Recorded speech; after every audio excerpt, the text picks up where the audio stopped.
નમસ્કાર મિત્રો, સ્વાગત છે તમારું ગુજરાતી સ્ટડી વિડિયો યુટ્યુબ ચેનલની અંદર। તો મિત્રો આજે આપણે આ વિડિયોની અંદર મિશન વિદ્યાના મહત્વના 7 મુદ્દાઓ વિશે વાત કરીશું, કારણ કે આ 7 મુદ્દામાંથી આવનારી સ્પર્ધાત્મક પરીક્ષાઓની અંદર ઘણું બધું પૂછાઈ શકે છે।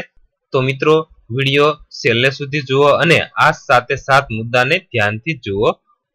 તો મિત્રો પહેલો મુદ્દો 27 જુલાઈ 2018 થી મિશન વિદ્યાનો શુભારંભ મુખ્યમંત્રી શ્રી વિજયભાઈ રૂપાણી દ્વારા કચ્છ જિલ્લાના ભુજ તાલુકાના કુનેરિયા ગામેથી થયો છે। તો કદાચ પ્રશ્ન એમ પૂછાઈ શકે છે કે મિશન વિદ્યાનો પ્રારંભ ક્યારે થયો હતો? તો 27 જુલાઈ 2018 ના રોજ। અને મિશન વિદ્યાનો પ્રારંભ કોને કરાવ્યો હતો?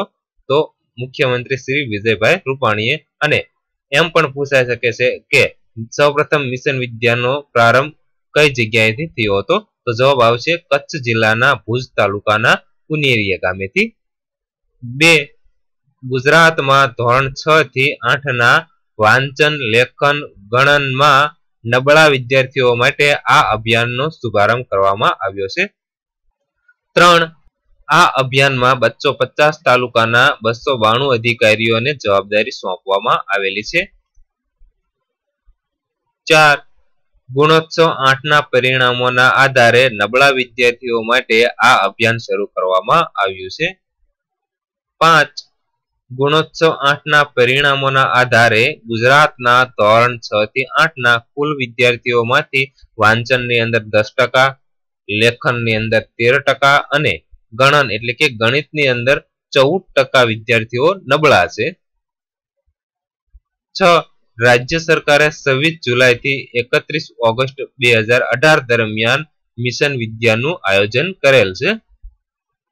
આ મિશનના અંતે ધોરણ 6 થી 8 ની તમામ શાળાઓના બાળકોનું પુનઃ એટલે કે ફરીથી મૂલ્યાંકન કરાશે। તો આ હતી મિશન વિદ્યાના મહત્વના 7 મુદ્દા। તો મિત્રો વિડિયો પસંદ હોય તો લાઈક કરો, શેર કરો અને આવી જ નવી માહિતી મેળવવા માટે પ્લીઝ અમારી યુટ્યુબ ચેનલને સબસ્ક્રાઇબ કરવાનું ન ભૂલતા અને સબસ્ક્રાઇબ કરી અને સાથેનું બેલ આઇકન દબાવવાનું પણ ન ભૂલતા, કારણ કે અમે જ્યારે પણ નવા વિડિયો અપલોડ કરીશું ત્યારે તમને નોટિફિકેશન દ્વારા સૌથી પહેલા જાણ થશે।